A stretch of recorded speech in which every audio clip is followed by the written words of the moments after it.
Welcome, and thank you so much for joining us on today's deep dive. Glad to be here. Yeah, we are exploring a question today that touches on a really fundamental aspect of how you, yes, you listening right now, actually experience reality. That's a big one. It really is. We're pulling insights from two incredibly dense, very rich philosophical texts today. One is called Reflective Humanism, and the other is simply titled Thesis Number 32. Right. And the mission here, our goal today, is to figure out where unpredictability actually comes from. We want to fundamentally shift Yeah. how you view this concept of, chance. It is a profoundly fascinating subject, and I think to truly grasp the arguments in these texts, we first have to, we have to look at our own baseline behavior. Yeah, how we normally operate. Exactly, because humans are essentially prediction machines. We are constantly building models of the future in our heads. We feel secure when we know exactly what is going to happen next. Oh, absolutely. And conversely, we experience a tremendous amount of distress when those predictions fail. We really do. I mean, think about how much energy we spend just trying to eliminate surprises from our lives. We map out these rigid 5-year career plans, or we rely on complex algorithms to forecast the stock market. We obsessively check the weather app before a weekend trip. Yes. The weather app is the perfect example. Yeah. Let's say you're planning an outdoor wedding.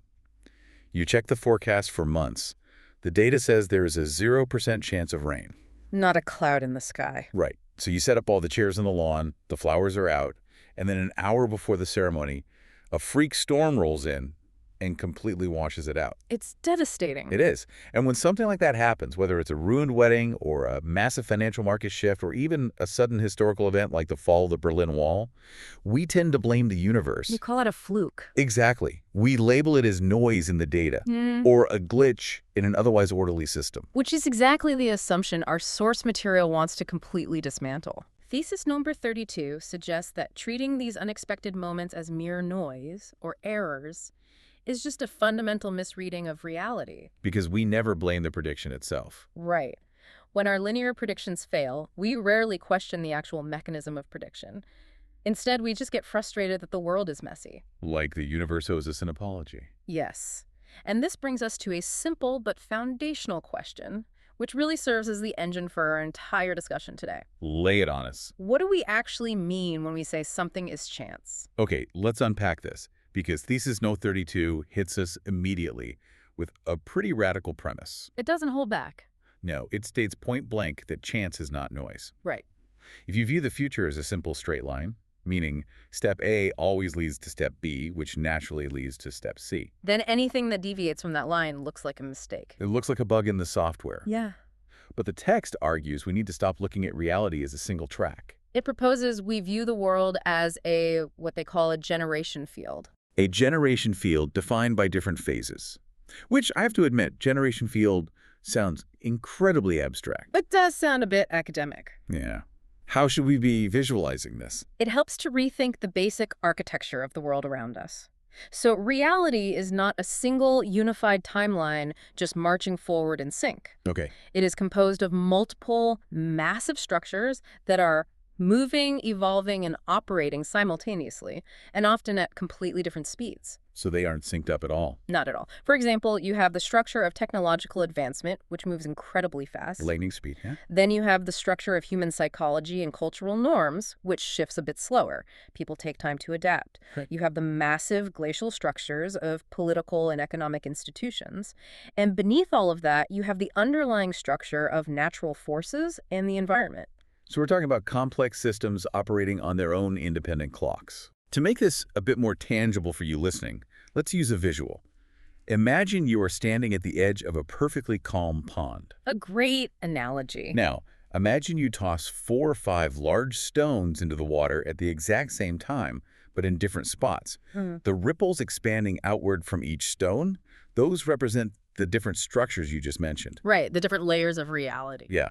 You have a technology ripple over here, Yeah. economic ripple over there, a natural environment ripple expanding in the center. And they're all radiating outward. Exactly. Yeah. So unpredictability, or what we call chance, isn't some random splash that miraculously appeared from nowhere. No. Chance is the exact point where those distinct ripples overlap and crash into each other. It's what physics calls an interference pattern. That is the perfect analogy. When you look at an interference pattern on that pond, you aren't looking at an error in the water. You aren't seeing a glitch. Right. You are observing the entirely natural mathematical interaction of distinct systems. So important events may appear when these different structures intersect. What we casually call chance is really just the localized, observable moment of that intersection. So unpredictability isn't a defect in the universe. It's actually the definitive proof that multiple layers are generating reality at the exact same time. Yes, beautifully put. So when a sudden market crash happens or a brand new technology completely upends a traditional industry overnight, it's not a glitch. It is simply the ripples intersecting. Precisely. And this is where the philosophy pivots from the mechanics of the universe to the reality of the human experience. Here's where it gets really interesting. It does. The reflective humanism text examines how we actually process these massive overlapping intersections, and it points out a major flaw in our internal operating system. Our tendency to judge things immediately. Exactly. Our tendency to instantly evaluate an intersection as a fixed point of good or bad. We want to pass a final judgment on the interference. We want to categorize it so we can feel safe again. Yes, but the text argues that cognition shouldn't be about fixed evaluations. It should be about navigating a gradient or an orbit. Let me make sure I'm tracking this, because the terminology gets pretty dense here. The text distinguishes between two types of generation, or two ways we handle these intersections. All right. The first one is called discontinuous generation.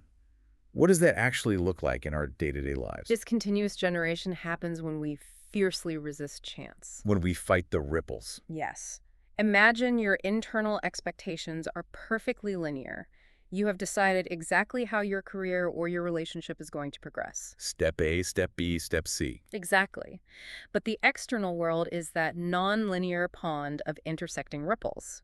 When the phase difference, meaning the gap between your rigid expectation and the fluid reality, becomes too steep. The structures don't just gently pass through one another. No, they collide. They smash into each other. And the text has this phrase for the result of that collision that really stuck with me. It calls it transparent pain. It's a fascinating description. It really is. It implies this deep, almost invisible friction. It is the heat and exhaustion of your rigid, linear mind grinding against a nonlinear world. That's a great way to visualize it. Going back to our earlier examples, if you planned that perfect outdoor wedding and the rain ruined it, the transparent pain isn't just the fact that you got wet. Right, getting wet is just a physical reality. The pain is the friction of your brain screaming, "This wasn't supposed to happen." You are trying to force a fluid, complex universe back into the straight line you drew in your head. Exactly. The pain is the resistance to the intersection. But the text provides an alternative approach, which it calls continuous generation. The antidote to the pain. In a way, yes. This is generation born from inquiry rather than resistance. Inquiry. Yes, inquiry in this context means keeping the interference field open. It means you don't immediately try to force a fixed conclusion or a rigid judgment onto an unexpected event. Wait, so if I just ask questions and stay curious, the pain goes away.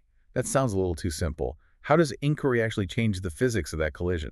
Well, it doesn't change the physics of the external world. You can't stop the rain. It changes your internal gradient. Oh, I see. When you approach the intersection of these structures with curiosity rather than a demand for certainty, the slope between your expectation and reality softens. It flattens out. The gradient remains gentle. You are no longer a rigid wall for the wave to crash against.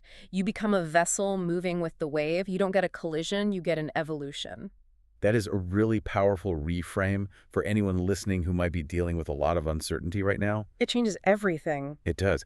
The anxiety and the friction you feel when your plans fall apart, that isn't a flaw in your character. It doesn't mean you're doing something fundamentally wrong. According to reflective humanism, it is literally just a mechanical issue of the gradient being too steep. The gap between your linear expectation and the multi-structured reality is currently too wide. Yes. And the act of inquiry, just pausing, asking why this intersection is happening, what structures are at play, that acts as a literal pain minimization device. That's exactly how the text frames it. It softens the slope so the wave can pass. It shifts us away from trying to control the uncontrollable and toward tuning our own receptivity. But knowing that inquiry is the solution is one thing.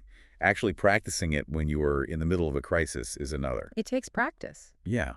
How do we actually tune our internal operating system to handle these ripples of chance with that kind of grace? The reflective humanism text gives us a framework for this by introducing what it calls the three interference states. And I want to pause here because the text uses very common words: love, gratitude, and spiral. But it assigns them completely unique, almost scientific definitions. It reclaims the words, really. Yes. For instance, the first state is love. But wait, hold on. Usually when we talk about love, we mean affection or romance or a deep emotional bond.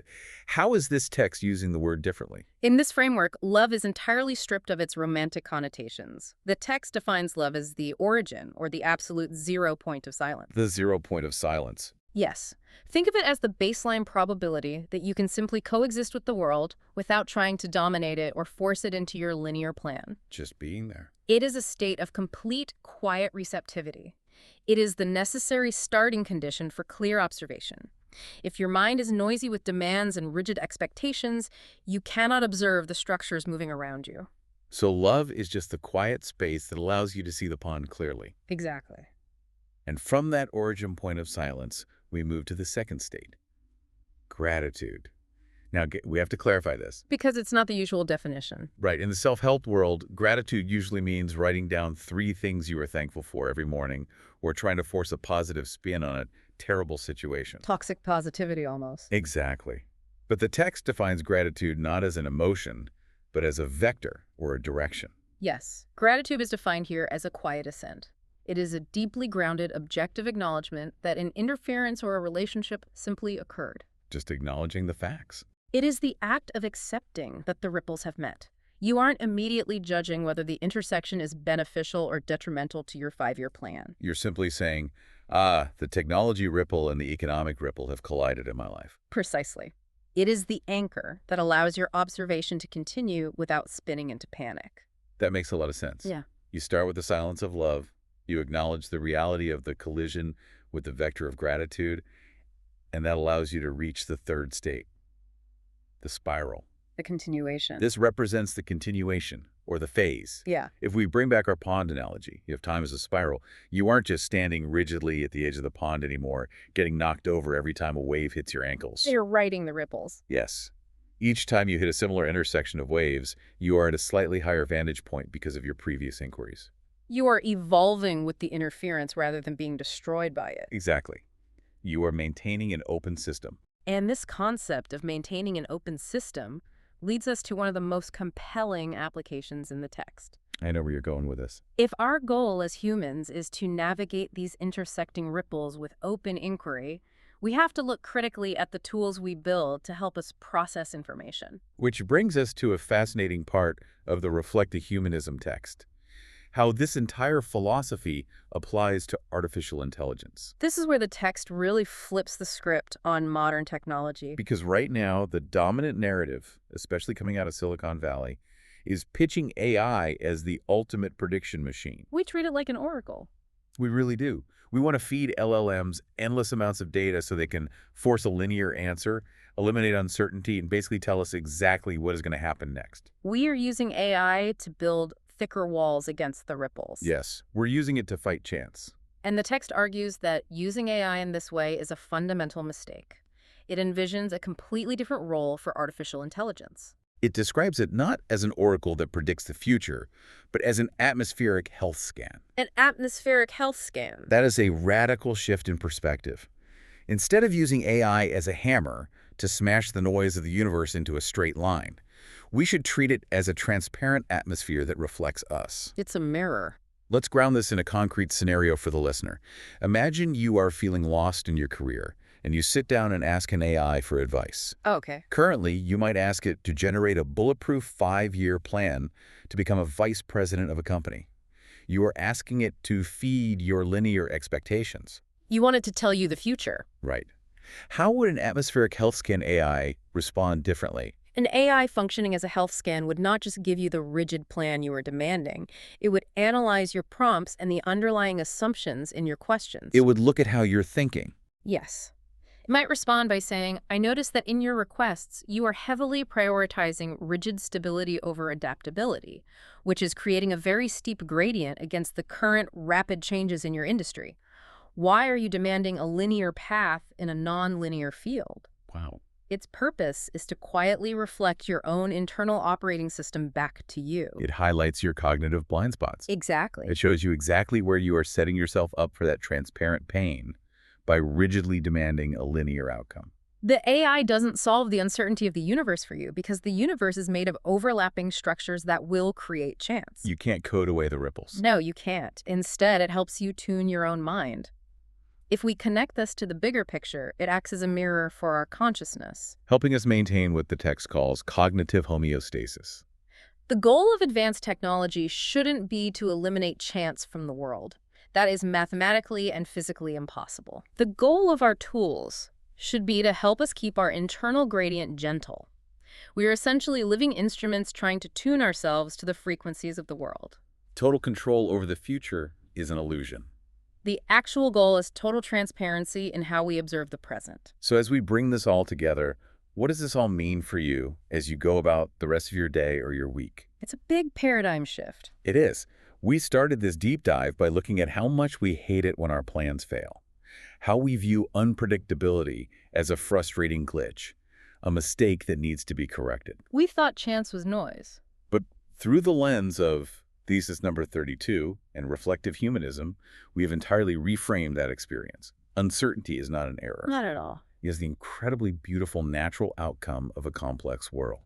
Massive structures, technology, nature, the economy, human lives, they're constantly moving, and where they overlap, chance is born. Which leaves us with a vital reflection on the very nature of prediction itself. If chance emerges naturally from these interacting structures, we have to completely let go of the idea that prediction is about guessing a fixed future. Because the future isn't fixed. The future isn't a pre-written script. It is continually being generated at the intersections.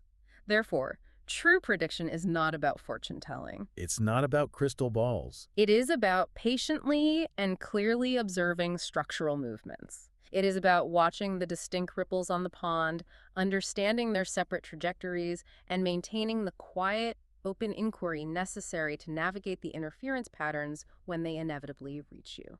It's about being ready for the intersection rather than exhausting yourself trying to prevent it. Exactly. Which leads me to one final, lingering, and frankly mind-bending thought from the source material to leave you with today. Oh, this is a good one. We spent this time talking about how structures in the outside world intersect to create chance. But the text suggests something even deeper about who you are. About human consciousness itself. Yes. It proposes that your own consciousness, the fundamental sense of you, is not a fixed, rigid, isolated entity. No. The text describes human consciousness itself as an interference pattern born from observation. You are an intersection. You are the result of countless historical, biological, and social intersections. So if your very existence is an interference pattern, are you simply another structure moving through the world, radiating your own ripples, just waiting to intersect with someone else's timeline to create their next great chance encounter? It is a profound possibility. It means we are not just observers of the generation field, we are active participants generating it. We are the ripples. Thank you so much for joining us on this deep dive. Keep observing the structures around you, keep your inquiry open, and we will see you next time.